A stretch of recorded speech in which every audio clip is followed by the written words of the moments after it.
পরে একের পরে এক দুনিয়া থেকে চলে গিয়েছেন। বিশেষ করে 2021 সালে আমরা যখন গ্রেফতার হয়েছিলাম, আর আমরা সবাই গ্রেফতার হওয়ার পর দেখলাম যে না, জাতির নেতৃত্ব যারা দিচ্ছেন এমন কিছু মুরব্বী বাইরে আছেন। প্রথমে খুশি লেগেছিল মনে, আলহামদুলিল্লাহ, আমাদের জওয়ানদের কষ্টের বদৌলতে মুরব্বীরা যদি নিরাপদে থাকেন আলহামদুলিল্লাহ, কারণ এই বয়সে তাদের জন্য জেল খাটাটা অনেক বড় পরিশ্রমের। কিন্তু পরবর্তীতে দেখা গেল চিত্র তার উল্টা। আমাদেরকে তো তাও জেলে নিয়েছে, কষ্ট দিয়ে হলো বাঁচিয়ে রেখেছে, আর মুরব্বীদেরকে টার্গেট করে করে এক একজনকে গোপন ভাবে হত্যা করে ফেলেছে। তাদেরকে যে হত্যা করেছে বাস্তবে তো একদিন না একদিন প্রমাণিত হবেই হবে ইনশাআল্লাহ। আখিরাতে তো হবে কিয়ামতের ময়দানে, অতকাল অপেক্ষা করা লাগবে না, দুনিয়ার বুকে ইনশাআল্লাহ প্রমাণিত হবে। এই যে মাত্র অল্প কিছু সময় 2021 বন্দী হলাম আর 2024 পর্যন্ত আলেমরা জেল খাটলো, এই সময়ের মধ্যে একে একে সব নেতৃত্ব যে ঝরে গেল, আমাদের মেরুদণ্ড ভেঙে গেল, স্বাভাবিক কোনো ব্যাপার ছিল না। এর পেছনে সূক্ষ্ম বিশাল ষড়যন্ত্র লুকিয়ে ছিল। দোয়া করি আল্লাহ তাআলা এখনো যে মুরব্বীরা আছেন নেতৃত্বে, আল্লাহ তাআলা তাদেরকে নেক হায়াত দান করুন, আর জালিমদের সকল গোপন জুলুম থেকে তাদেরকে হেফাজতে রাখুন। তো হযরত অল্প সময় গুরুত্বপূর্ণ আলোচনা করেছেন। আমার আলোচনার গতি পরিবর্তন হয়ে গিয়েছে হযরতের সুরের কারণে। এখন আমি হযরতের কথাকে সামনে রেখে মৌলিক তিনটা বার্তা আরজ করে আলোচনা ইতি টানবো ইনশাআল্লাহ। এক নম্বর বিষয় হলো নতুন এক বাংলাদেশ পেলাম, এটা তো আলহামদুলিল্লাহ, যদিও স্বাধীন দেশ আবার নতুন করে স্বাধীন হয় না। মাঝখানে মাথার উপর এক জগদ্দল পাথর চেপেছিল, পাথর দূর হয়েছে আলহামদুলিল্লাহ। তবে বড় একটা কাজ বাকি রয়ে গেছে এখনো, সেই কাজ হলো নেতার পরিবর্তন হলেই চলে না, নীতিরও পরিবর্তন হওয়া লাগে। যদি এমন হয় নেতা তো একজন পরিবর্তন হয়েছে, কিন্তু নতুন এমন কোন নেতা আবার চেপে বসলো মাথার উপরে, যে নমরুদ তো গিয়েছে তবে ফেরাউন এসে হাজির হয়েছে, ফেরাউন তো গিয়েছে তবে আবু জাহাল আর আবু লাহাব এসে হাজির হয়েছে, তাহলে তো লাভ হবে না, বরঞ্চ মূল নীতিকেই তো পরিবর্তন করে ফেলতে হবে। কোরআন মাজিদ রব্বুল আলামিন সবচাইতে বেশি যে বাতিলকে নিয়ে আলোচনা করেছেন গোটা মানব জাতির ভেতরে, সেই বাতিলের নাম হলো ফেরাউন। তো এত এত বাতিল থাকতে ফেরাউনের নাম আল্লাহ বারবার কেন হাইলাইট করেছেন? এই ফেরাউনের নাম এত বেশি আলোচনা এজন্য আনেন নাই যে কোরআন গল্পের বই, রূপকথার বই, ইতিহাসের বই, কেচ্ছা শোনাতে চেয়েছেন আল্লাহ, কেচ্ছা শুনিয়ে শুনিয়ে শুধু কানের মজা দিতে চেয়েছেন। এমনকি একই ঘটনাকে রিপিট করেছেন বিভিন্ন সূরায়, দেখা যায় হুবহু একই ঘটনা, একবার আছে সূরা বাকারায়, একবার আছে অমুক সূরায়, একবার তমুক সূরায়। এগুলো কেন করেছেন? মৌলিকভাবে আমাদের আগামীর শিক্ষা দেওয়ার জন্য, কারণ কোরআন অতীত না, কোরআন সর্বদা বর্তমান। কেউ যদি মনে করে কোরআন অতীত, কোরআন বর্তমান না, আমরা তাকে খাঁটি মুসলমানই মানতে রাজি না। কোরআন হলো এমন এক আয়না, যে আয়নায় আমার চেহারা দেখতে হবে, আমার পরিবারকে দেখতে হবে, আমার সমাজকে দেখতে হবে, আমার রাষ্ট্রকে দেখতে হবে, আমার দুনিয়াকে দেখতে হবে। যে জিনিস কোরআনের আয়না ছাড়া ভিন্ন কোনো আয়নায় দেখা হবে, সেখানেই ভেজাল ঢুকবেই ঢুকবে। মুসলমানকে যতই গালি দেয় ধর্মান্ধ, একটা গালি দেয় ধর্মান্ধ, সব জায়গায় ধর্মকে কেন টেনে আনো? তো ধর্মান্ধ হবে না তো কি হবে রে ভাই? ধর্মান্ধের ব্যাখ্যা ওরাই দিয়েছে, বাংলা একাডেমির বাংলা টু বাংলা ডিকশনারির মধ্যে ব্যাখ্যা দেওয়া আছে। ধর্মান্ধের এক নম্বর দুইটা গুণ যার ভেতরে থাকে তাকে ধর্মান্ধ বলে।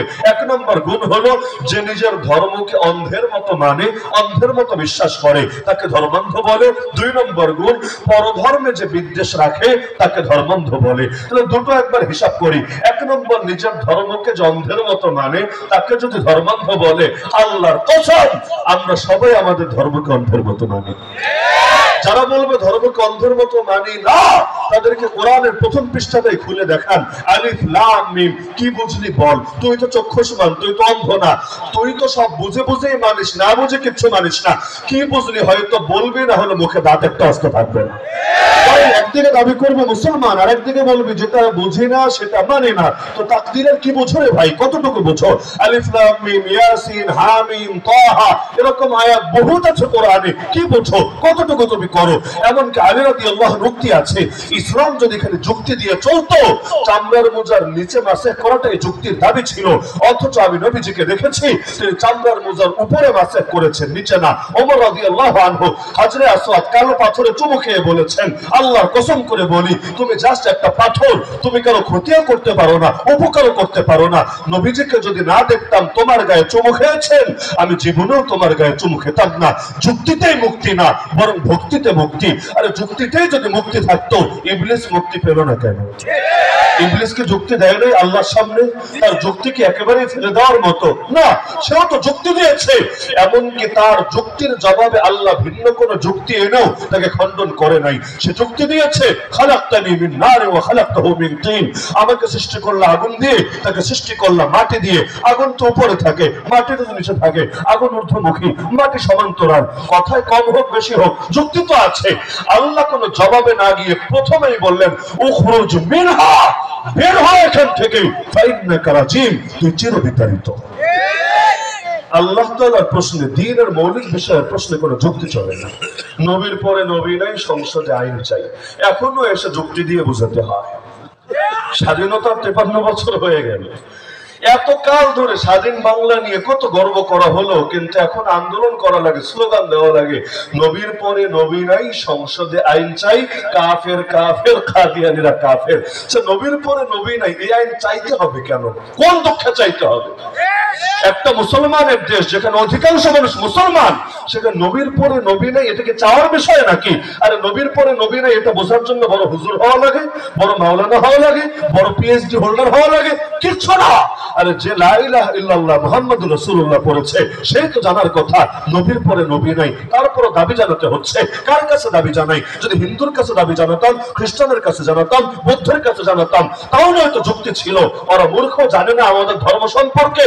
এই দাবি জানানোর মাধ্যমে ওদেরকে জ্ঞান দিচ্ছি, ওদেরকে জানাচ্ছি। তো যার কাছে দাবি জানাচ্ছি, সে যদি নিজেকে তাহাজ্জুদ পড়নেওয়ালা দাবি করে, সে যদি ফজরের পর ইয়াসিন মিস হয় না এটাও বলে দাবি করে, সে যদি হজ করে, উমরাও করে, জামানা রাবেয়া বসরি সাজে, মদিনা সনদ দিয়ে দেশ চালাবে, এরকম লেকচারও মারে, তার কাছে আবার চাইতে হবে কেন? নবীর পরে নবী নাই, আইন পাস করো নতুন করে। আল্লাহর কসম, নবীর পরে নবী হতে পারে এরকম ন্যূনতম ধারণা, বিশ্বাস যদি কারো ভেতরে থাকে, ও তাহাজ্জুদ পড়লো কাফের, ইয়াসিন পড়লো কাফের, নামাজ পড়লো কাফের, রোজা রাখলো কাফের। হতে পারে নবীর পরে নবী হতে পারে, এই বিশ্বাস যে রাখবে সে কাফের, কাফের, কাফের। নারে তাকবীর, নারে তাকবীর, কাফের, কাফের, কাদিয়ানীরা কাফের, নবীর পরে নবী নাই। বাংলাদেশ আন্দোলন, অভ্যুত্থান, যুদ্ধ, বিপ্লব একবার না বহুবার হয়েছে, কিন্তু প্রতিবারই হাইজ্যাক হয়ে গিয়েছে। হয়ও সহজে, হাইজ্যাকও হয় সহজে। হাইজ্যাক হতে সময় লাগে না, অর্জনও সহজ, হাতছাড়া হওয়া সহজ। অর্জন সহজ কেন বলছি? এখন থেকে 3 মাস আগে কেউ ভেবেছিল আজকের বাংলাদেশ এই অবস্থায় থাকবে? ভাবে নাই, কল্পনার ঊর্ধ্বে। হুজুর তো বললেনই, মরা শামুকে পা কেটেছে। বিষয়টা তো এমনই, যে জিনিসটা নিয়ে মোটেও সিরিয়াস হয় নাই, সেখানে গিয়ে তো পতন ঘটেছে। আল্লাহর কি আজীব কুদরত। ফেরাউনের কি দরকার ছিল ওই রাস্তায় যাওয়া? পেছনে ধাওয়া করেছিস ভালো কথা, নবী তো চলেই যাচ্ছে দেশ ছেড়ে। এমনকি সমুদ্র পার হলে সমুদ্রের ওপার থেকে তো আর তোর দেশে কোনো ঝামেলা করার আশঙ্কা নাই, তো তোর দুশ্মন তো এমনি বিদায় হচ্ছে। ওর মাথায় কি ভূত ঢুকলো যে ওকে ওই রাস্তায় ধরতে হলো? এমনকি একবার মাথায় আসলো না, আর এটা তো পদ্মা সেতু না, এর উপর দিয়ে আমি কেন যাই? এই রাস্তা তো কেউ বানায় নাই, এটা গায়েবের রাস্তা। একবার মাথায়ও আসলো না, একবার বিবেকেও বাঁধলো না। একা গেল, সঙ্গে সব বোলারে নিয়ে গেল, সেই যে গেল আর ফিরে আসতে পারলো না, সেখানেই তার মরণ হলো। পাগলিটাকে ভেবেছিল এক রাজাকার শব্দ তার এই পরিণতি ডেকে আনবে। যদি ভাবতো তাহলে শব্দ তো দুনিয়াতে বহুত আছে, বাকি শব্দ বললো এই শব্দটা তো এড়িয়ে চলতো। এতকাল রাজনীতি করেছে 2 শব্দ দিয়ে, এক হলো রাজাকার আর এক হলো জঙ্গি। বয়স বেশি হলে রাজাকার, বয়স কম হলে জঙ্গি। এই যে সাইদিকে লাশ বানিয়ে, আল্লামা সাইদ রহমতুল্লাহ আলাইহিকে লাশ বানিয়ে এই যে জেলখানা থেকে মুক্তি দিল, জানাজাটা পর্যন্ত পড়তে দিল না স্বাধীনভাবে, লাশটাকে নিয়ে পর্যন্ত কি বেয়াদবি করলো, কি বেয়াদবি! বাংলাদেশের কোন নজির আছে কিনা আল্লাহ ভালো জানে। এই একটা লাশের সাথে এত বর্বরতা করলো কিসের জন্য? ওই মূল ট্যাগ তো এটাই ছিল, সে রাজাকার, অথচ আজও পর্যন্ত এটা প্রমাণ করতে পেরেছে সে রাজাকার। তো বয়স বেশি হলো রাজাকার, এমনকি বয়স কম হলো কাউরে কেউ রাজাকার বলেছে। ওই কালামানিক একটা ছিল না, সিলেট থেকে ধরে এনেছে পাবলিক, ধরে এনে আবার কি না কি জানি করেছে। তো যাই হোক, এই কালো মানিক টকশোতে বসে এমন এমন হুজুর যার জন্মই হয় না 71 সালে তারা পর্যন্ত রাজাকার বলেছে। তাহলে 1 নম্বর শব্দ ছিল রাজাকার আর 2 নম্বর শব্দ ছিল জঙ্গি। বয়স যাদের কম, কমন গালি হলো হয়তো জঙ্গি না হলো জামাত শিবির, মানে এই দুইটা ফ্রি। এখন যদি মাদ্রাসার হয় জামাত শিবির একটা কম দেয়, কারণ মাদ্রাসায় ছাত্র উস্তাদকে জামাত শিবির টেক দিয়া খুব একটা টিকাতে পারবে না, পাবলিকরা খাওয়াতে পারবে না, এরা হলে জঙ্গি। আর যদি এমনি জেনারেল থেকে কেউ উঠে আসে আর মুখে হালকা দাড়ি থেকে কথাই নাই, মাথায় যদি টুপি থেকে কথাই নাই, বা জামাত শিবির, এখন খাটো জেল। এইরকম শয়তানি এতকাল করেছে নাকি করে নাই? আল্লাহ কি কুদরত, যেই যেই জিনিস দিয়ে শয়তানি করেছে ওই জিনিস দিয়ে পতন হয়েছে। 1 নম্বরে রাজাকার শব্দের কারণে এমন ধরা খাওয়া খেয়েছে, সামনে খাবার আছে, খাওয়ার টাইম নাই, এমনকি ফ্রিজে বড় বড় মাছ আছে, একটু চেখে দেখারও সুযোগ নাই, এমনকি বেডরুমের মধ্যে গোপনীয় যে কাপড় চোপড় আছে এইটা পর্যন্ত একটু গুছায় টোছায় নেওয়া যাবে ওই পর্যন্ত নাই, এমনকি সড়ক পথ ধরে যাবে ওই সুযোগটা পর্যন্ত নাই, এমনকি চট করে ঢুকতে চায় কিন্তু মাসের পর মাস চলে যায়, ঢোকারও কোনো সুযোগ নাই। তাহলে এই যে দেখা গেল এক রাজাকার শব্দের কারণে এই সমস্যা। 2 নম্বর জঙ্গি, হুজুরদেরকে মামলা খাওয়া হলো জঙ্গি মামলা। 21 সালে যে 1,500 আলেম খেয়েছে প্রায় সবার জঙ্গি মামলা না? জঙ্গি মামলা মানে কি? সন্ত্রাস বিরোধী আইনে মামলা, নিষিদ্ধ ঘোষিত সংগঠন করেন এমন কোন মামলা। ভালো কথা, এখন তো তাদের দলে দেখি নিষিদ্ধ। কোথাও মিটিং করতে গেলে পত্রিকায় হেডলাইন হয় যে অমুক নিষিদ্ধ সংগঠনের 11 জন সদস্য গোপন মিটিং চলাকালে পুলিশের হাতে গ্রেফতার হয়েছে। বিশ্বাস করেন এমনি কাউরে বিপদে পড়তে দেখলে ভালো লাগে না, কিন্তু এইরকম শিরোনাম দেখলে কলিজাটা জড়িয়ে আসে। কেন জড়িয়ে আসে? 2 দিন আগে আমাদেরকেও ধরে ধরে মিডিয়া ট্রায়াল দিয়ে দিয়ে এভাবে উপস্থাপন করেছিল জাতির সামনে, এরা নিষিদ্ধ ঘোষিত জঙ্গি সংগঠনের সদস্য, এরা এই এরা সেই। আর এখন তোমাদের কি অবস্থা রে ভাই? তোমাদের এত সুন্দর একটা নামে পর্যন্ত জঙ্গি নাম বানিয়ে ছেড়েছে। এখন রাজনীতি করলেও হিন্দুর ঘাড়ে চেপে করা লাগে, সংখ্যালঘু সে যে দিনে আসে, ডাকাত সে যে রাতে আসে, এছাড়া আর কি বা উপায় আছে তাদের সামনে? তো বলছিলাম তারপর ব্যক্তির পরিবর্তন দিয়ে কিছু হবে না যদি না নীতিকে পরিবর্তন করা যেতে পারে। নীতির পরিবর্তন লাগবে নাকি লাগবে না? দেশ চলে তো সংবিধানের আলোকে, যদিও সংবিধান সব ক্ষেত্রে পুরোপুরি অনুসরণ করে না, তাহলে আমাদের এই সময় সর্বপ্রধান কাজ হওয়া দরকার, সর্বপ্রধান কাজ এই 72-এর কুফরি সংবিধানকে ডাস্টবিনে ছুঁড়ে ফেলে দিতে হবে আর কোরআন সুন্নাহ সম্মত সংবিধান প্রণয়ন করতে হবে। কারণ এই সংবিধান যদি থাকে কাঁধের উপরে, যে ক্ষমতায় আসুক, আমি যদি ক্ষমতায় আসি কিভাবে আমি দিন কায়েম করবো? কিভাবে? সম্ভবই তো না। আমি যদি সংবিধান লঙ্ঘন করি তাহলে সামরিক বাহিনী, সংবিধান রক্ষার ধারক বাহক যারা, তারা কু করবে, অভ্যুত্থান করবে, আমারে নিয়ে জেলে ঢুকাবে, শুধু জেলে না ফাঁসিতে লটকায় দিবে। দেশ যেমন ছিল তেমনই তো হবে। তো দেশ চলার মূল নীতি যেটা, সেটা তো আগে পাল্টাতে হবে। না হলে আমি ক্ষমতায় গেলাম, গিয়ে প্রথম দিন এটা হাতে নিয়ে যখন শপথ করব যে আমি সংবিধান রক্ষা করব, আমি এটা করব সেটা করব, এই নামে যখন শপথ করলাম, কসম করলাম, আর এর ভিতরে কুফর আছে, শিরিক আছে, নাস্তিকতা আছে, জাহেলিয়াত আছে, ওই এক কসম করার পর আমার ঈমান আছে না গেছে? এটাই তো চিন্তার বিষয়। তাহলে সংবিধান পরিবর্তন দরকার নাকি দরকার না? এই সংবিধানে 4 মূলনীতি, ধর্মনিরপেক্ষতাবাদ, জাতীয়তাবাদ, সমাজতন্ত্র, গণতন্ত্র। অথচ মুক্তিযুদ্ধ যারা করেছে, আচ্ছা ময়মনসিংহে মুক্তিযোদ্ধা নাই একজনও নাকি? শুধু তাসলিমা নাসরিন আছে? মুক্তিযোদ্ধা বহুত আছে। তাসলিমা নাসরিন মাঝে মধ্যে গর্ব করে আমার বাড়ি ময়মনসিংহ, যদিও কোন এলাকায় আমি জানি না, আল্লাহ ভালো জানে। আবার এই যে ফুটবল খেলে এসেছে হাফ প্যান্ট পরে মহিলারা, আবার কি কাপ জয় করে এনেছে, তাসলিমা নাসরিনটাও খুশি। ময়মনসিংহে 7টা মেয়ে আছে 11 জনের ভেতরে, এজন্য তাসলিমা নাসরিন আরামে আয়েসে মেতে উঠছে, যদিও ওরা জানে না ময়মনসিংহ এখন মোমেন শাহী হয়ে গেছে। এখন সিংটিং এর দিন শেষ, এখন মুসলমানদের শাহানশাহীর বাংলাদেশ। তো এখন এই যে 4 মূলনীতি, যে কোনো মুক্তিযোদ্ধাকে ধরে জিজ্ঞাসা করেন, চাচা দাদা আপনি কি আসলেই ধর্মনিরপেক্ষতাবাদের জন্য যুদ্ধ করেছিলেন? আপনি কি আসলেই সমাজতন্ত্রের জন্য যুদ্ধ করেছিলেন? আমি দায়িত্ববোধের সাথে বলছি, অধিকাংশ মুক্তিযোদ্ধা বলবেন না, এগুলো ভুয়া। 71-এ আমাদের মাথায় কোনাকাঞ্চিত এই কল্পনা ছিল না, এগুলো 72-এ ইন্ডিয়া থেকে সংবিধান যে লিখে এনেছে, ওই ইন্ডিয়া আমাদের উপর জোর করে চাপিয়ে দিয়েছে। তো যেই জিনিস উদ্দেশ্যই ছিল না সেটা গোটা জাতির নামে চাপিয়েছে। এখন যেমন দেখেন না, বৈষম্য দূর করবে ভালো কথা, তো বৈষম্য দূর করার নামে দাওয়াত ও তাবলীগের সেনসিটিভ বিষয়ে হাত দিয়েও গোটা জাতির সর্বস্তরের আলেম দিন দরদি জনতা তাওহীদি জনতাকে খেপিয়ে তুলেছে। মূল ইস্যু অনেকে জানেই না যে খেলাটা শুরু হলো কোত্থেকে। খেলা শুরু হয়েছে এখান থেকে বৈষম্য দূর করার অজুহাত দিয়ে। তাদেরকে গিয়ে কে বা কারা বুঝিয়েছে যে এই যে সাদ সাহেবের অনুসারী তাদের সাথে বৈষম্য হচ্ছে। কিভাবে বৈষম্য? এই দেখো, হুজুররা প্রথমবার ইজতেমা করে, ওরা দ্বিতীয়বার ইজতেমা করে, সব সময় পিছিয়ে পিছিয়ে। আবার দেখা যায় হুজুররা স্বাধীনভাবে এদেরকে কাজ করতে দেয় না, সব মসজিদেও ঢুকতে দেয় না। আবার সাদ সাহেব দেশে আসবে, এটা আসতে দেয় না, এরা পাকিস্তানি মোল্লা নিয়ে আসে, এরা অমুক দেশ তমুক দেশ থেকে হুজুর নিয়ে আসে। কিন্তু সাদ সাহেব আমাদের বন্ধু দেশ, আমাদের স্বজন দেশ, আমাদের কত কিছু দেশ, ইন্ডিয়া আছে, সে ইন্ডিয়া থেকে তিনি আসবেন, এটা তারা হতে দেয় না। তো এই বৈষম্য দূর করতে হবে। তাদের মাথায় ঢুকেছে, হ্যাঁ কথা তো সত্য, এটা তো বৈষম্য, তাহলে বৈষম্য দূর করতে হবে। বৈষম্য দূর করতে গিয়ে যে দেশে আগুন ধরে যাচ্ছে, বিশাল জনগোষ্ঠী খেপে গিয়ে তাদের গদিও যে এর দ্বারা নড়বড়ে হতে পারে, কারণ পাবলিক সবকিছু সয়ে নিতে রাজি আছে, কিন্তু দিন বিষয়ে অন্যায় হস্তক্ষেপ মেনে নিতে রাজি। ধর্মীয় বিষয় ধর্মীয় ভাবে আলোচনা হতে পারে, এতে কারো কোনো আপত্তি নাই। আপনারা বসেন, বসে দুই পক্ষকে বসান, এরপর কি বক্তব্য আছে শোনেন, শুনে আপনি আপনার যুক্তির আলোকে কথা বলেন। এরকম বৈঠক করলে কেউ কিছু বলবে?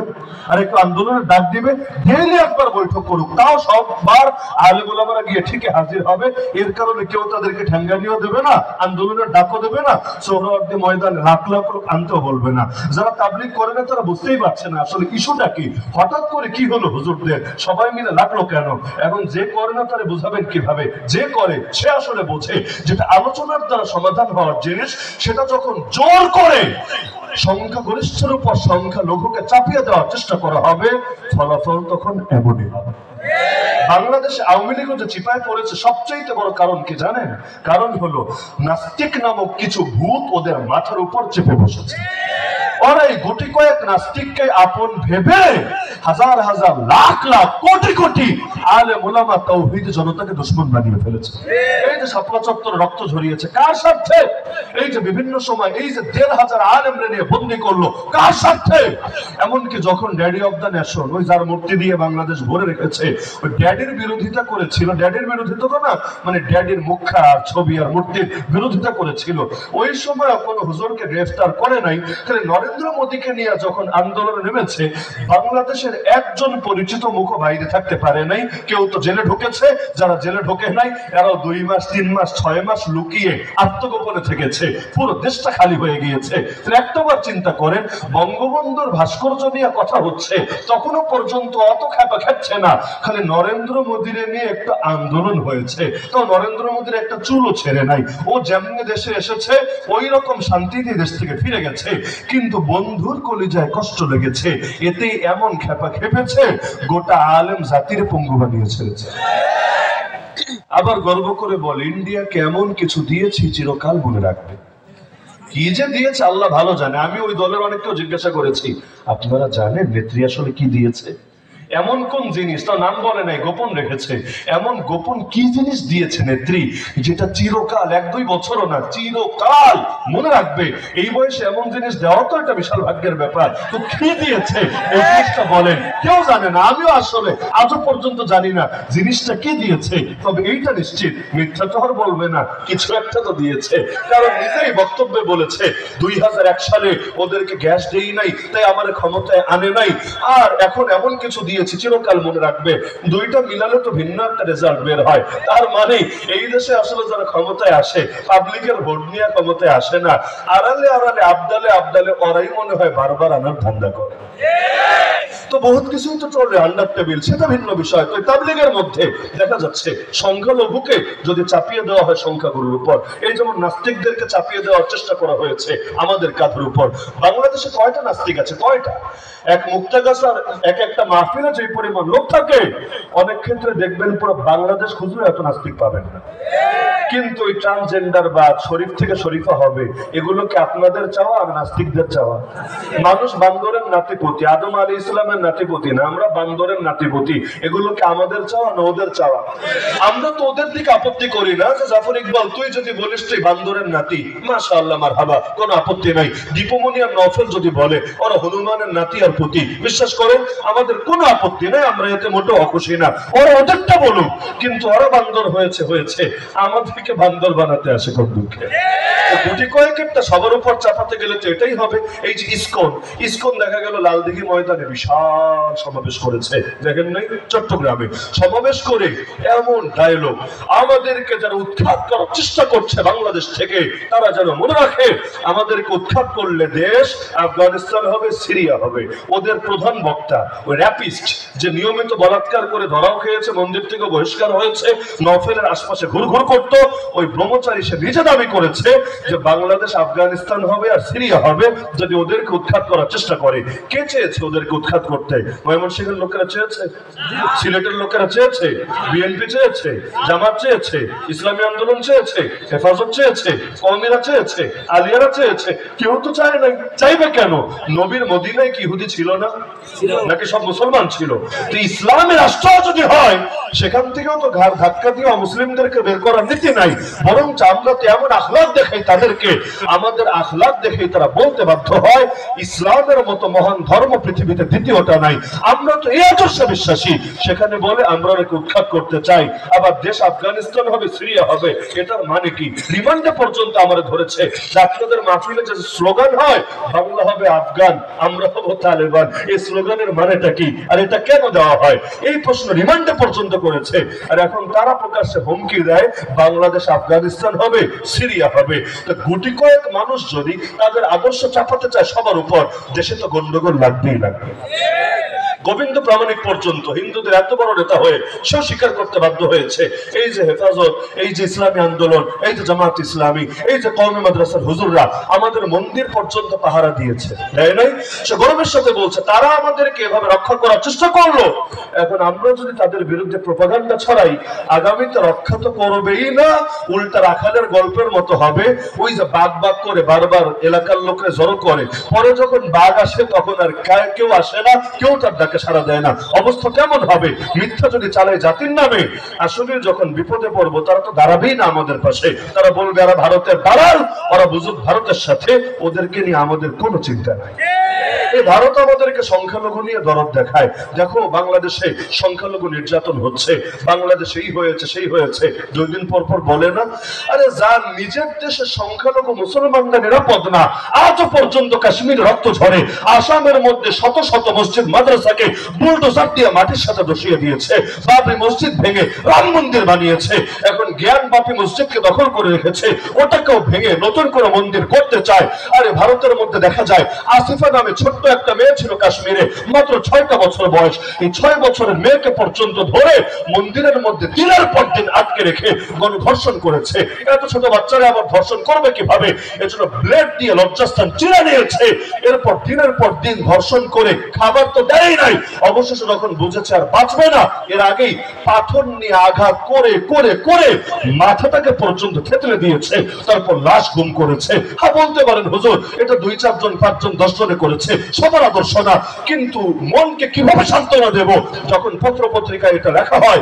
ওই পুরো বছরে, পুরো মাস খালি না, পুরো বছরে ভারতের যতগুলো পয়েন্ট সাইট আছে, ব্লু ফিল্মের জগৎ আছে, সেখানে সবচাইতে বেশি সার্চ হয়েছে, মানে যত কিওয়ার্ড আছে এর মধ্যে সবচাইতে ট্রেন্ডিং এ ছিল এটা। সকলে দেখতে চেয়েছে আসিফাকে কিভাবে রেপ করা হয়েছে। এটা দেখে তারাও নিজেদের কামোত্তেজনা, নিজেদের চাহিদা, নিজেদের যৌন আকর্ষণ পূর্ণ করতে চেয়েছে। ভাবতে পারেন একটা জাতি কতটা নিকৃষ্ট হলে, বিবেক কিভাবে পচে গেলে একটা ছোট মাসুম বাচ্চাকে ধর্ষণ করে করে মেরেছে। ওই দৃশ্য দেখার জন্য, ওটা দেখে আনন্দ নেওয়ার জন্য গোটা জাতি পর্যন্ত সার্চ করে পুরো একটা বছর জুড়ে। যার দেশের সংখ্যালঘুদের অবস্থা, গোশত আছে ফ্রিজে, এই অজুহাত তুলে এক নারীকে পর্যন্ত গণধর্ষণ করে মেরে ফেলেছে। রাস্তাঘাটে মানুষকে যাকে তাকে ধরে বল জয় শ্রীরাম বল, বাধ্য করে জয় শ্রীরাম বলতে হবে। জয় শ্রীরাম যদিও ছিল ধর্মীয় স্লোগান, এটাকে এখন বানিয়েছে রাজনৈতিক স্লোগান। অনেক শব্দের মধ্যে রাজনীতি না থাকলেও ব্যবহার করতে করতে রাজনীতি হয়ে যায়, জয় বাংলা শব্দের মতো আর কি। দেখা যায় স্বাভাবিক শব্দ এমন এমন অর্থে ব্যবহার করে পরবর্তীতে একটা দলীয় শব্দে পরিণত হয়, সার্বজনীন শব্দ থাকে না। মুসলমানকে ধরে বল জয় শ্রীরাম, মুসলমানকে কেন জয় শ্রীরাম বলতে হবে? মুসলমান জয় শ্রীরাম বললে তোমার রাম আসমানে উঠে যাবে, আর না বললে তোমার রাম মাটিতে নেমে যাবে, এমন তো কোনো ব্যবস্থা নাই। তাহলে কিসের জন্য বলতে হবে? কিন্তু এমন ঘটনা এক সার্চ করেন গুগলে, কত ডজন পাবেন জয় শ্রীরাম বলে নাই, পিটিয়ে পিটিয়ে কাউকে পঙ্গু বানিয়ে ফেলেছে, কাউকে জানি মেরে ফেলেছে। তো যার দেশের সংখ্যালঘুরা এত মাজলুম, সে যদি বাংলাদেশ নিয়ে টিটকারি মারে, বাংলাদেশের সংখ্যালঘুরা নিরাপদ না, এটা কেমন হয় জানেন? এটা হয় চালুনি আর সুইয়ের মতো। চালুনি ছিলেন না আপনারা? চালুনি যদি সুইকে টিটকারি মারে, কিরে সুই তোর পেছনে ফুটা কেন? সুইকে হাসি আটকাতে পারবে? সুই বলবে হ্যাঁ আমার পেছনে ফুটা আছে সত্য, কিন্তু জাস্ট একটা ফুটা, আর তোর তো পুরো শরীরটাই ফুটা, পুরো শরীরটাই ছিদ্র। তুই নিজের পুরো শরীর ছিদ্র এদিকে দেখলি না, আমার পেছনে একটা ফুটা শুধু এটা দেখলি। এই বৈষম্য নীতি তো মানা যায় না। ইহুদিরা সারা দুনিয়ার সুদের পেছনে লাগিয়ে দিয়েছে। বাংলাদেশ সুদের উপর চলে না? কোন জিনিস চলে সুদ ছাড়া বলে? ব্যাংকিং সেক্টর সুদের উপর, বীমা সুদের উপর, শেয়ার মার্কেট সুদের উপর, বৈদেশিক ঋণ সুদের উপর। হ্যাঁ বলতে পারেন আপনি সুদ খান না, আমি খাই না, তাতে কি? রাষ্ট্র যখন সুদ খায়, রাষ্ট্রের দায় সবার কাঁধে বর্তায়। আমি তো বিদেশ থেকে 1 টাকাও ঋণ নেই নাই, আপনারা নিয়েছেন? তাহলে মাথা পিছু ঋণ 1.5 লাখ টাকা আসলো কেমনে? আমি নেই নি, আমার বাপে নেয় নেই, আমার দাদা নেয় নেই, আমার পরদাদা নেয় নেই, আমার 14 গোষ্ঠী নেয় নাই। 1.5 লাখ টাকা ঋণ আসল থেকে। আবার 1.5 লাখ টাকার পুরোটা কিন্তু আসল টাকা না, কিছু আসল কিছু সুদ। সুদে আসলে মিলে ছোট বাচ্চা যে আজ জন্মগ্রহণ করলো তার ঋণ 1.5 লাখ ছাড়িয়েছে। এই যে সুদের দায় সবার কাঁধে আসছে, অথচ সুদ খাওয়া মানে আল্লাহর বিরুদ্ধে যুদ্ধে নামা। আরে কোন দেশ আছে পৃথিবীতে আল্লাহর বিরুদ্ধে যুদ্ধে নেমে অর্থনীতিকে চাঙ্গা করতে পারবে? এই যে পুরাটা দেশ, পুরো দুনিয়া ইহুদিরা লাগিয়ে দিয়েছে সুদের পেছনে, বিভিন্ন মতবাদ, বিভিন্ন ইজমের নামে। কিন্তু আজকে আপনি ঘাটেন, আমার কথা অবিশ্বাস হলে, ইহুদিরা নিজেদের ভেতরে সুদি লেনদেন করে না আজও, অন্যদের সাথে করে। কিন্তু ইহুদিরা পরস্পর যখন লেনদেন করে নিজেদের ভেতর, কখনোই সুদি লেনদেন করে না। ওরা ভালো করেই জানে যেই জাতি সুদ খায় ওই জাতি আখিরাতে আখিরাত রাখেন, দুনিয়ার বুকেও কখনো এগোতে পারে না, পারা সম্ভবই না। সুদ মানে জুলুম, সুদ মানে বৈষম্য, সুদ মানে এক শ্রেণী আরো বড় লোক হবে, আরেক শ্রেণী যারা আগ থেকে গরিব ছিল আরো গরিব হবে। সুদ কখনোই একটা সমাজকে ব্যালেন্স করে রাখতে পারে না, বরং বৈষম্য আর বৈষম্য সৃষ্টি করে। আমেরিকা সারা দুনিয়াকে নারীর ক্ষমতায়নের গল্প শোনায় না?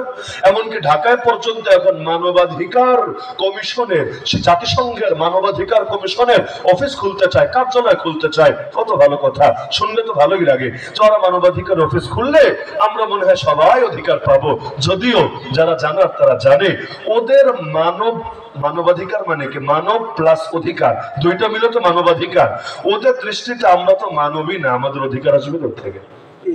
ওদের মানবাধিকার যদি সকলের জন্য সমান হতো, রাশিয়া যখন ইউক্রেনে হামলা করলো ইউক্রেনের পাশে গিয়ে ঠিকই দাঁড়ালো, ইসরায়েল যখন ফিলিস্তিনে হামলা করলো ফিলিস্তিনের পাশে না দাঁড়িয়ে ইসরায়েলের পাশেই দাঁড়ালো। কিরে ভাই, তুমি না মাজলুমের সাথে, তুমি না দুর্বলের পাশে? এই যুক্তি ইউক্রেনে চলে, ফিলিস্তিনে চলে না। তার মানে দাজ্জালের যেমন এক চোখ, ওদেরও এক চোখ। আর এক চোখা নীতি দিয়ে দুনিয়া সবাই এক নজরে দেখে না, কাফেরদেরকে দেখে এক নজরে, আল্লাহর বান্দা মুসলমানকে দেখে আরেক নজরে। তাহলে কি ব্যাখ্যা, এগুলোর ব্যাখ্যা কি? এতই মানবাধিকার তোমাদের, ভালো কথা। ইরাকের বুকে লক্ষাধিক শিশু মরলো, আরে ওদের কি অধিকার ছিল না?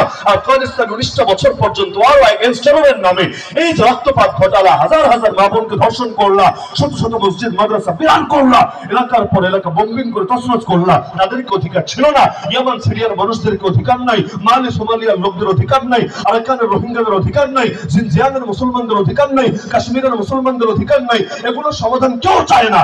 আপনি ভাবতে পারেন কাশ্মীরের সমাধান সবাই চায়, আসলে হচ্ছে না, পুরোটাই ভুয়া। আমি নিজে আমার গবেষণার আলোকে বলছি, আপনার ভিন্ন গবেষণা থাকলে থাকিয়ে, কাশ্মীরের সমাধান আসলে কেউ চায় না। না ইন্ডিয়া, না পাকিস্তান, না জাতিসংঘ, এগুলো মূলা। এই মূলা দিয়ে ব্যবসা করতে চায়, ধান্দাও করতে চায়। সমস্যা সমাধান আসলে একজনও চায় না, বরং এগুলোকে জিয়ে রেখে নিজেদের রাজনৈতিক ধান্দা হাসিল করতে চায়। বাংলাদেশে যেমন হিন্দুদের দিয়ে একদল রাজনীতি করে, এদের মন্দিরে নিজেরা হামলা চালায়া হুজুরদের নাম লাগায়া এরপর নিয়ে নিয়ে ধরে ধরে বিভিন্ন সময় নিজের রাজনৈতিক ক্ষমতায় পাকাপোক্ত করে। পৃথিবীতে অনেক সমস্যা এমন, এগুলো কোনো সমস্যাই না, নিজেরাই জিয়ে রাখে নিজেদের ধান্দা পূরণ করার জন্য।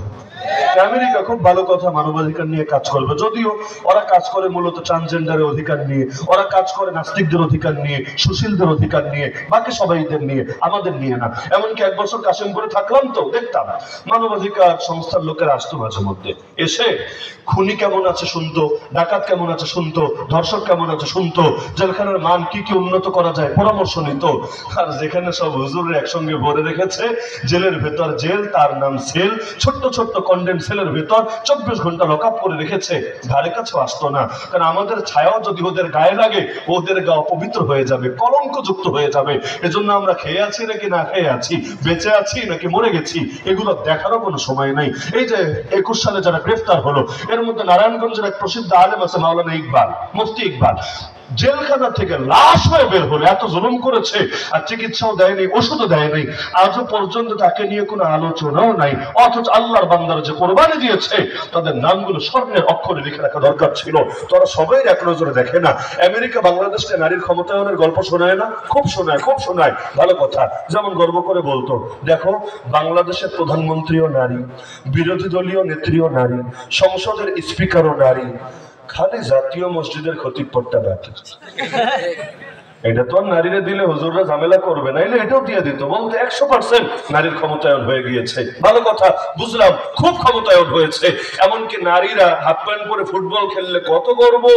আর আল্লাহর বান্দা কোরআনের হাফেজরা 100-র বেশি দেশকে পেছনে ফেলে সারা দুনিয়ার বুকে বাংলাদেশের পতাকা সমুন্নত করলো, এটা নিয়ে কোনো গর্ব নাই।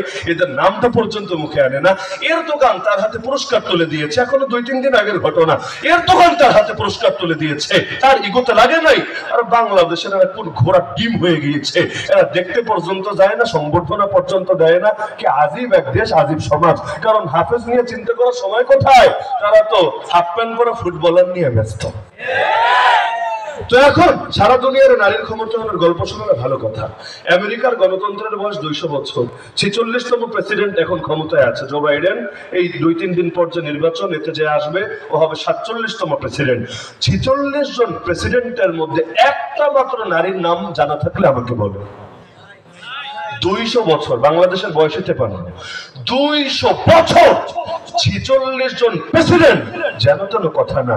একটা মাত্র বেড়ি নাম জানা থাকলে আমারে বলেন যে আমেরিকার প্রেসিডেন্ট কখনো হয়েছে।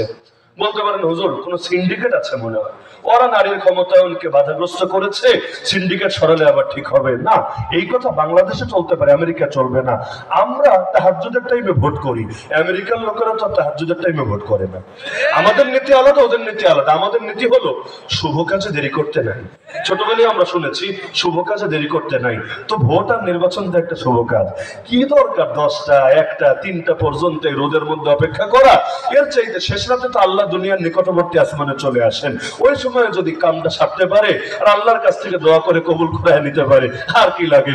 মুক্তাগাছার মন্ডার দোকান সকাল হওয়ার আগে খালি করতে পারবে। কেন? যে ফলাফল তার থেকে নিশ্চিত হয়ে গিয়েছে।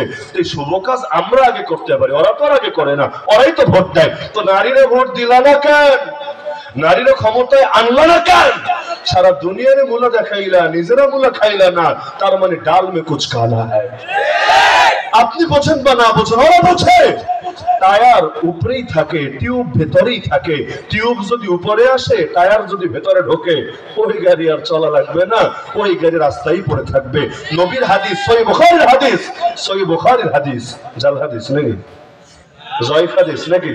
আসাহুল কুতুবি বাদা কিতাবিল্লাহ, কোরআনের পর সবচেয়ে বিশুদ্ধ কিতাবের নাম সহিহ বুখারী। সহিহ বুখারীতে আছে, রাসূল বলেন, যদি অনুবাদ শুনলে অনেকে কষ্ট পাবে না, নতুন মাহফিল, নতুন মাদ্রাসা বলা মুশকিল, তো শুরু যেহেতু হয়েছে বলেই ফেলি। হুজুরের কপালে যা আছে আর আমার কপালে তো যা আছে আছে। লা ইউফলিহা কওমুন ওয়াল্লাহু আমরাহুম ইমরাতান, সেই জাতি কোনোদিনও সফল হবে না, হতে পারে না, যারা কোন নারীর হাতে নিজেদের ক্ষমতা তুলে দিয়েছে।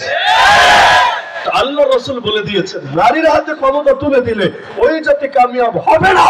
আমি না বুঝতে পারি, আপনি না বুঝতে পারেন, ওরা এতকাল 200 বছর পর্যন্ত ঠিকই বুঝেছে। আগামী দিনেও যদি বুঝের উপর থাকে ভালো, যদি না থাকে, যদি কমলা হ্যারিসই আসে পাগলা ট্রাম্পের বদলে অপেক্ষায় থাকেন, নবীর ভবিষ্যৎবাণী সত্য হবেই হবে। ওরা আর পরাশক্তি থাকবে না, ধরাশক্তি হবে। এর মানে আমি ট্রাম্পের পক্ষে তা না, আমরা আগেই বলেছি আমরা ফেরাউনের পক্ষেও না, নমরুদের পক্ষেও না, আমরা কোনোটার পক্ষেই না, কোনোটা দিয়ে আমাদের ভালো কিছুর আশা নাই। এক প্রিয়া সাহার কথা মনে আছে, ট্রাম্পের কাছে গিয়ে বলেছিল ওর ঘর হুজুররা ভেঙে দিয়েছে, মৌলবাদীরা পুড়িয়ে দিয়েছে। পরে সাংবাদিকেরা দেখলো ভুয়া, নিজেরাই আগুন লাগিয়ে হুজুরদের কাছে দায় চাপিয়েছে।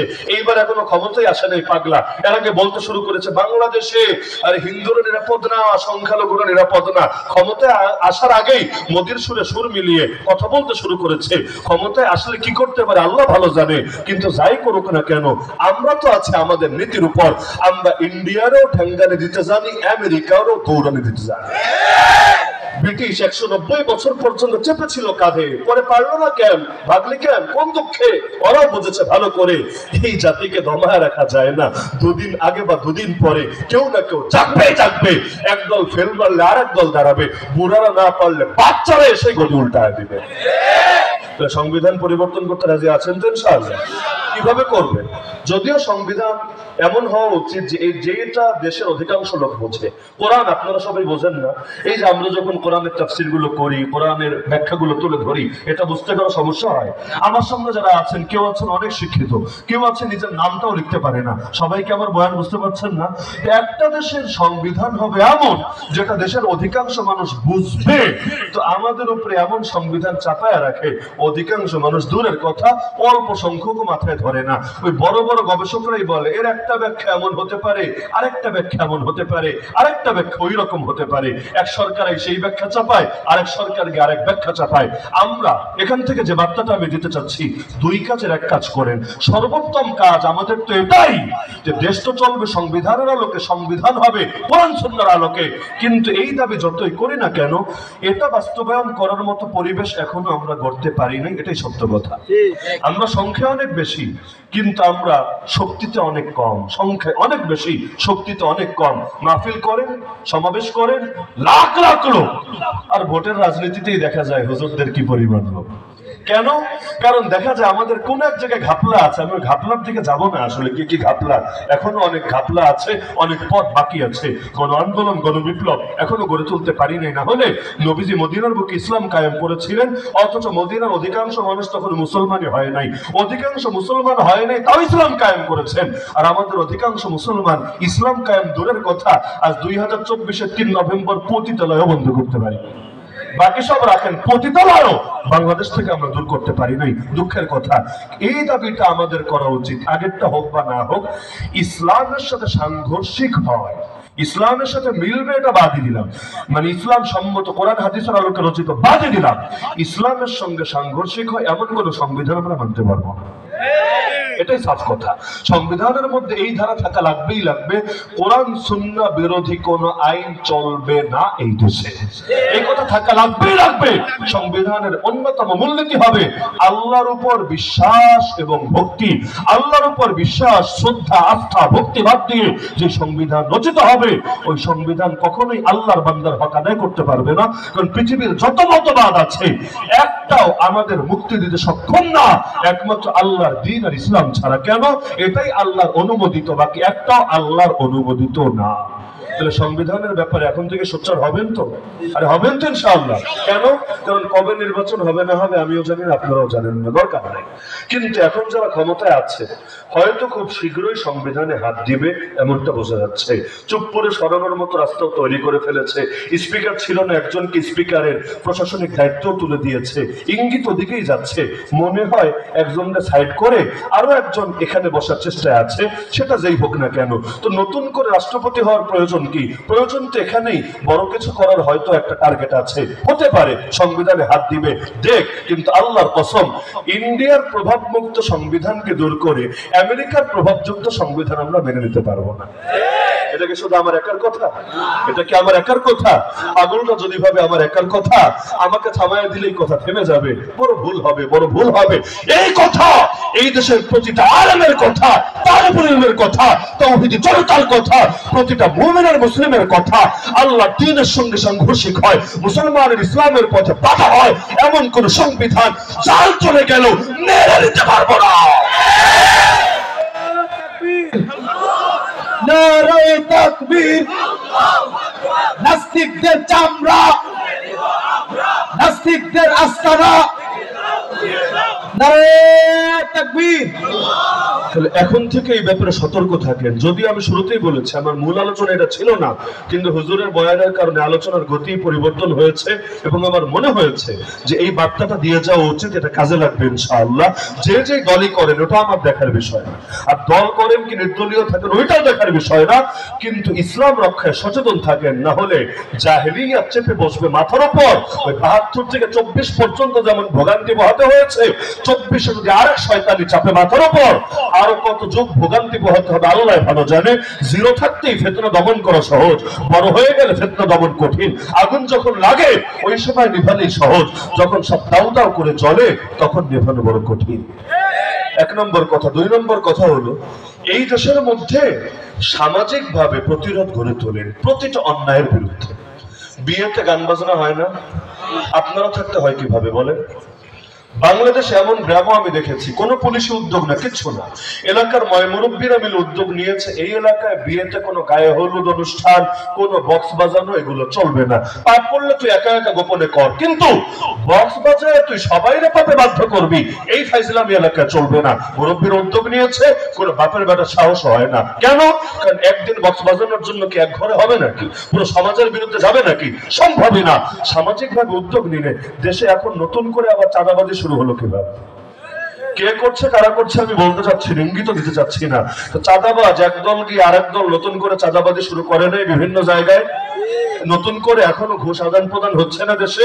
তো ঘুষ চাইলে ঘুষি দিতে বাধা দিয়েছে কি আপনাকে? চাঁদাবাজি করতে আসলে চাঁদাবাজের সবকিছু চাঁদাবাজি করে রেখে দিতে না করেছে কি আপনাকে? সবাই মিলে ধরেন না চাঁদাবাজকে, ওরা কয়জন, দেশ অপরাধী কয়জন? ওই সবগুলো অপরাধীকে সবাই মিলে দমন করতে পারে না? আরে প্রতিটা এলাকায় চিহ্নিত থাকে গুন্ডা পান্ডা গুলো, এখনই যদি না দমান আগামী দিনে সহজে দমাতে পারবেন না। এখন নির্দলীয় অবস্থা দেশে, তাও পাচ্ছেন না নিজেদেরকে বাঁচাতে। সামনে যখন দলীয় সরকারি আসবে ওই সময় কি করবেন, কেমনে বাঁচাবেন? এই চান যে মসজিদকে সুরক্ষিত করেন, মাদ্রাসাকে সুরক্ষিত করেন, এলাকার নিরাপত্তাকে মজবুত করেন, সব অন্যায়ের বিরুদ্ধে একসঙ্গে গর্জে ওঠেন, কারণ এই দেশ আমাদের দেশ, এটা কোনো ভণ্ডের হাতে আমরা তুলে দিতে পারবো না। আর আগামীতে যারা এই ক্ষমতায় আসবে এদের সামনে একটা বার্তা, এটা বলে আলোচনা শেষ। একটা বার্তা মনে হয় এখন স্পষ্ট রাখা দরকার। আপনার একমত না দ্বিমত আমাকে বললেন, একটু ঠান্ডা মাথায় বুঝেন। সেটা হলো আমাদের মৌলিক কিছু দাবি আমরা বহুকাল ধরে আদায় করতে পারছি না। যেমন কাদিয়ানীদের অমুসলিম ঘোষণা করা দরকার ছিল আর 50 বছর আগেই, আজও পর্যন্ত সেটা পারি নাই। ওদের ধর্ম পরিচয় মুসলমান লেখা থাকে আইডি কার্ডে, পাসপোর্টে, জন্ম সনদে, এটা দেখিয়ে মক্কায় যায়, মদিনায় যায়, অথচ ওদের জন্য মক্কা মদিনা দূরের কথা, সৌদি আরবই খালি না পুরো আরব উপদ্বীপে প্রবেশ করা হারাম। দলিল কোরআন, দলিল রাসূলের হাদিস। এই যে ওরা যাচ্ছে পবিত্র মাটির জন্য, এটা একটা দাগ হয়ে যাচ্ছে না? এর দায় তো আমাদের কাছে আসবে। ওরা মুসলমানদের মেয়েদেরকে বিয়ে করছে কেন? কয়জন মানুষ, কয়জন অভিভাবক আসলে বোঝে কার আকীদা কি, এটা যাচাই করে করে মেয়ে বিয়ে দেয় কয়জনে? তো দেখা যাচ্ছে গ্রামে যাচ্ছে মুসলিম মেয়েকে কাদিয়ানি ছেলে বিয়ে করে নিয়ে যাচ্ছে। এখানে যারা ব্যবসায়ী আছে, এমন মাহফিলও বহুত পাই বাংলাদেশে। এই যে এখানে মামের বোতল দিয়েছে না, অনেক জায়গায় দেখবেন প্রাণের বোতল রেখেছে, প্রাণের। এই যে কাদিয়ানি পণ্য যদি কোরআনের মাহফিলে থাকে, তাহলে ওই মাহফিল হেদায়েতের মাহফিল হবে না গোমরাহের মাহফিল হবে? আল্লাহ ভালো জানে। এই যে না বুঝে বুঝে ব্যবসায়ীরা দোকানের মধ্যে কাদিয়ানি পণ্য রাখে, কাদিয়ানিদের অর্থ দিয়ে সাহায্য করে, এটাও তাই কারণে এখন আমাদের কাছে তা স্পষ্ট হয়ে গেছে। এরকম আরো মৌলিক কিছু দাবি আছে আমাদের, সবগুলোর উদাহরণ আমি চাচ্ছি না। এটা কি স্পষ্ট রাখা উচিত না? যারাই ক্ষমতায় আসো ওয়াদা দিয়ে আইসো যে নবীর ইজ্জত হেফাজত করবা, যারা নবীরে গালি দেয়, যারা নবীর খাতমে নবুয়ত অস্বীকার করে, এদের বিরুদ্ধে সর্বোচ্চ কঠোরতা অবলম্বন করবা। যদি রাজি থাকো ভোট পাবা, যদি রাজি না থাকো জুতার বাড়ি খাবা। কারণ আমরা যাকে ভালোবাসি না কেন, আল্লাহ এবং তার রাসূলের চাইতে কাউকে বেশি ভালোবাসি না। আল্লাহ এবং তার রাসূলের ইজ্জত হেফাজতের গ্যারান্টি যারা দিতে পারবে না, ওই রকম কাপুরুষদের পাশে আমরা দাঁড়াতে পারি না। তাহলে এই দাবিগুলো এখন স্পষ্ট করা দরকার না? খতমে নবুয়ত নিয়ে কাজ করার তো এখনই সময়। এমনকি আমি মনে করি দলীয় সরকার না, এই সরকারকে বাধ্য করা দরকার যে কাদিয়ানীদেরকে অনতি বিলম্বে অমুসলিম ঘোষণা করো, যাতে ধোঁকাবাজি না করতে পারে ওরা। হিন্দু হিন্দুর পরিচয় থাক, খ্রিস্টান খ্রিস্টানের পরিচয় থাক, মুসলিম মুসলিমের পরিচয় থাক। মুসলিম হিন্দু নাম লাগালে ধোঁকা হবে না, হিন্দু মুসলিম নাম লাগালে ধোঁকা হবে না? হবে। তো কাদিয়ানী তো মুসলমান না, সে মুসলমানের নাম কেন লাগাবে? হ্যাঁ, এটা ইসলামী রাষ্ট্র না যে আমরা দাবি করব ওদেরকে ধরো, ওদেরকে পানিশমেন্টের আওতায় আনো। ওই দাবি আমরা এই সেকুলার সরকারের কাছে করছি না, করার কথাও না। লেকিন সেকুলার হওয়ার যাই হও, ধোঁকাবাজের মদতদাতা তুমি হতে পারো। তাহলে মজবুত হবেন তো ইনশাআল্লাহ। আমার আখেরি পয়গাম, ঐক্য হওয়া দরকার না? এখন যদি না হন কবে হবে? এক আঙ্গুল দিয়ে কি পারবেন আর 5 আঙ্গুল মিলে কি পারবেন? নিজে চিন্তা করেন। ঘরে 4 ভাই থাকলে 4 ভাইয়েরও ভিন্ন মত থাকে, তো যতই ভিন্ন মত থাকুক না কেন, পর এসে ঘর দখল করবে এটা কোনো ভাই হতে দেবে না। 4 জন সব ঝগড়াঝাটি মিটিয়ে ওই সময় দেখবেন পরে ঠিকই দৌড়ে এলাকা ছাড়া করবে। আমাদের মধ্যে ভুল বোঝাবুঝি ছিল, আছে, বিভিন্ন দল উপদল ছিল, আছে, থাক, আগামীতেও থাক, সমস্যার ব্যাপার না। কিন্তু ঘরের বিষয় ঘরেই সমাধান হবে, পর এসে কোনো ঘরের বিষয় না গলাবে। ছোট্ট একটা ঘটনা শোনাবো। মুয়াবিয়া রাদিয়াল্লাহু আনহু নাম শুনেছেন? আলী রাদিয়াল্লাহু আনহু নাম শুনেছেন? চতুর্থ খলিফা আলী এবং মুয়াবিয়া রাদিয়াল্লাহু আনহুর মধ্যে একটা যুদ্ধ হয়েছিল, যে যুদ্ধের নাম জঙ্গে সিফিন। নামটা হয়তো অনেকে শুনেছেন, ইতিহাস নিয়ে যাদের পড়াশোনা আছে। হযরত তো আছেন ইতিহাসের একেবারে মাস্টার, আলহামদুলিল্লাহ। মৌলিক আলোচনা হুজুরই করবেন ইনশাআল্লাহ। হযরতকে বসিয়ে রেখে এমনি বেয়াদবি দিচ্ছি, অগ্রিম ক্ষমা চাচ্ছি। আমি ইতিহাসের ছাত্র হিসাবে শুধু ঘটনাটা শোনাচ্ছি যে আলী রাদিয়াল্লাহু আনহু আর মুয়াবিয়া রাদিয়াল্লাহু আনহুর মধ্যে যুদ্ধ হচ্ছিল। যুদ্ধ চলাকালে, যুদ্ধ শেষ না, যুদ্ধ চলাকালে রোম সম্রাট খ্রিস্টান সে চিঠি লিখে পাঠালো আমির মুয়াবিয়াকে। চিঠির ভাষ্য হলো, হে মুয়াবিয়া, আমি দেখতে পাচ্ছি তুমি হকের উপর আছো, তোমার প্রতিপক্ষ বাতিলের উপরে আছে। নাউযুবিল্লাহ। তিনি হকের উপর আছেন, আলী রাদিয়াল্লাহু আনহু বাতিলের উপরে আছে। তুমি যদি চাও আমি বিশাল এক বাহিনী পাঠিয়ে দিব তোমার সাহায্যে, তারা গিয়ে তোমার পক্ষে লড়াই করে আলীর কল্লা কেটে তোমার কদমে লুটায় দিবে। এই যুগের কেউ হলে খুশি হতো না যে বিদেশি শক্তি, দুনিয়ার সুপার পাওয়ার তার পাশে দাঁড়াবে? আর কি লাগে, এবার তো ক্ষমতার গদিতে সেই বসবে, আর কোনো বাধা নাই। কিন্তু আমির মুয়াবিয়া, যখন যুদ্ধ চলছে দুজনের ভেতরে, একদিকে আলী একদিকে মুয়াবিয়া, প্রতিদিন ডজন ডজন শত শত সাহাবী তাবে শহীদ হচ্ছে, ওই সময় পর্যন্ত ফিরতি চিঠি লিখে পাঠালেন রোম সম্রাটকে। প্রথম শব্দে সুবহানাল্লাহ, প্রথম শব্দ হলো ইয়া কালবার রোম, রোমের কুত্তা। কি শব্দ? রোমের কুত্তা, কান খুলে শুনে নে, ভাইয়া ভাইয়া ভুল বোঝাবুঝি হয়েছে, মাঝখানে এসে নাক গলানোর তুই কে? তুই যদি আরেকবার তোর নাক গলাতে আসিস, আমি মুয়াবিয়া এমন এক বিশাল বাহিনী পাঠাবো যার প্রথম সদস্য থাকবে তোর সামনে, শেষ সদস্য থাকবে আমার সামনে। অর্থাৎ প্রথম জন রোমে, শেষের জন শামে। তারা তোর কল্লা কেটে আলীর কদমে দিবে লুটিয়ে। কে বুঝলেন? ভাইয়ে ভাইয়ে লড়াই চলছে, যুদ্ধ।